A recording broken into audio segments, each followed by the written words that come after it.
मनुष्य की कीमत। आरब नाम का एक लड़का था। उसके पिता की लोहे की दुकान थी। आरब अपने पिता के साथ लोहे की दुकान में मदद करता था। एक दिन उसने अपने पिता से पूछा कि पिताजी, इस दुनिया में मनुष्य की कीमत क्या होती है। अपने छोटे से बच्चे के इस सवाल से पिताजी हैरान रह गए। वो सोचने लगे कि आखिर इस बालक को ऐसा सवाल क्यों हुआ। पिताजी ने अपने बेटे को कहा कि बेटा, किसी भी मनुष्य की कीमत को आंकना बहुत ही मुश्किल होता है, क्योंकि उसकी कीमत अनमोल होती है। बेटे ने पूछा, वह कैसे पिताजी? अगर सभी मनुष्य की कीमत अनमोल होती है तो फिर कोई अमीर तो फिर कोई गरीब क्यों होता है? किसी को कम रिस्पेक्ट मिलती है तो किसी को ज्यादा क्यों मिलती है?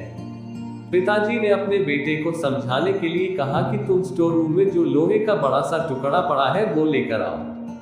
बेटे ने कहा, जी पिताजी। वो लोहे का टुकड़ा लेकर आता है। पिताजी उससे पूछते हैं कि बताओ, इस लोहे के टुकड़े की क्या कीमत होगी? आरब बताता है कि 500 रुपए। पिताजी अब उससे पूछते हैं कि अगर मैं इस टुकड़े के छोटे छोटे कील बना दूं तो फिर उसकी क्या कीमत होगी? वो थोड़ा सोचकर बताता है कि पिताजी, ऐसा करने से उसकी कीमत बढ़ जाएगी। तब तो ये और भी महंगा बिकेगा, लगभग 1500 रुपयों में। पिताजी अब उसे पूछते हैं कि बेटा, अगर मैं इस लोहे के टुकड़े से घड़ी के बहुत सारे स्प्रिंग बना दूं तो? आरब कहता है कि पापा, फिर तो इससे और भी ज्यादा पैसे मिलेंगे। पिताजी अपने बेटे को समझाते हुए बोलते हैं कि ठीक इस लोहे के टुकड़े की तरह ही मनुष्य की कीमत होती है। मनुष्य की कीमत भी इसमें नहीं होती है कि अभी वो क्या है, बल्कि इसमें होती है कि वो अपने आप को क्या बना सकता है। आरब अब समझ चुका था कि उसके पिता क्या कहना चाहते हैं। हम भी अपनी कीमत आंकने में कई बार गलती कर देते हैं।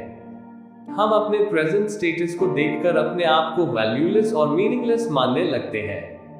हम ये नहीं सोचते हैं कि हम अपने आप को क्या बना सकते हैं और हम अभी क्या है उससे अपने आप की कीमत आंक लेते हैं। हमें हमेशा अपने आप को इम्प्रूव करते रहना चाहिए और अपनी सही कीमत प्राप्त करने की दिशा में आगे बढ़ते रहना चाहिए। अगर आपको हमारी स्टोरी अच्छी लगी हो तो अपने फ्रेंड्स के साथ भी शेयर कीजिए और कमेंट में बताएं कि कैसी लगी आपको ये स्टोरी। और आप हमारे चैनल में नया हो तो चैनल को सब्सक्राइब करें।